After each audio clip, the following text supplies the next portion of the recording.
Hi നമസ്കാരം. Junaiz sir, നമ്മുടെ പ്രിയപ്പെട്ട ജുനൈസ് സാറാണ് എൻ്റെ കൂടെയുള്ളത്. ഹ്യൂമൻ റിസോഴ്സ് സെൻ്ററിൻ്റെ മെൻറ്ററും അതുപോലെ തന്നെ സൈക്കോളജിസ്റ്റും അധ്യാപനമൊക്കെ കൂടിയായ ജുനൈസ് സാർ എനിക്ക് ചോദിക്കാം. ജുനൈസ് സാർ, ഈ ഒരു ജനറേഷൻ ഇപ്പോൾ പ്രത്യേകിച്ച് നമുക്ക് millennium, Z generation, alpha generation, beta generation, ഇങ്ങനെ ജനറേഷൻ്റെ ഒരു വലിയ ശാസ്ത്രലോകം ഇങ്ങനെ സമൂഹത്തെ വെളിപ്പെടുത്തുകയാണ്. ഇപ്പോൾ ഈ കാലഘട്ടത്തിലെ കുഞ്ഞുങ്ങളെ എങ്ങനെയാണ് മാതാപിതാക്കൾ അവരെ ഹാൻഡിൽ ചെയ്യേണ്ടതെന്ന് ഒരു അധ്യാപകനും കുട്ടികൾക്കിടയിൽ ഒരുപാട് മോട്ടിവേഷൻ സെക്ഷനൊക്കെ കൈകാര്യം ചെയ്യുന്ന ഒരു മെൻറ്റർ എന്ന രീതിയിൽ സാറിൻ്റെ വാക്ക് കേൾക്കാൻ അതിയായ ആഗ്രഹമുണ്ട് പ്രേക്ഷകർക്ക്.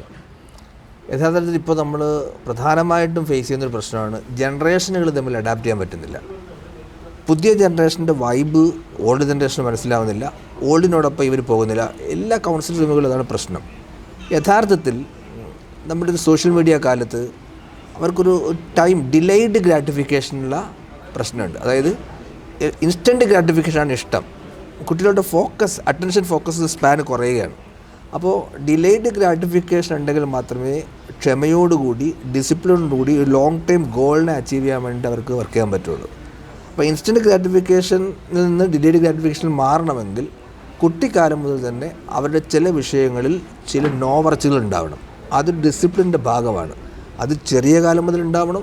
അത് കുറച്ച് മുതിരുമ്പോഴും ആ പേരൻസിൻ്റെ ഒരു മെൻറ്ററിങ് ഉണ്ടാവണം. മെൻറ്റർ ഇല്ലാതെ ഒരാൾ എവിടെയും രക്ഷപ്പെട്ടിട്ടില്ല.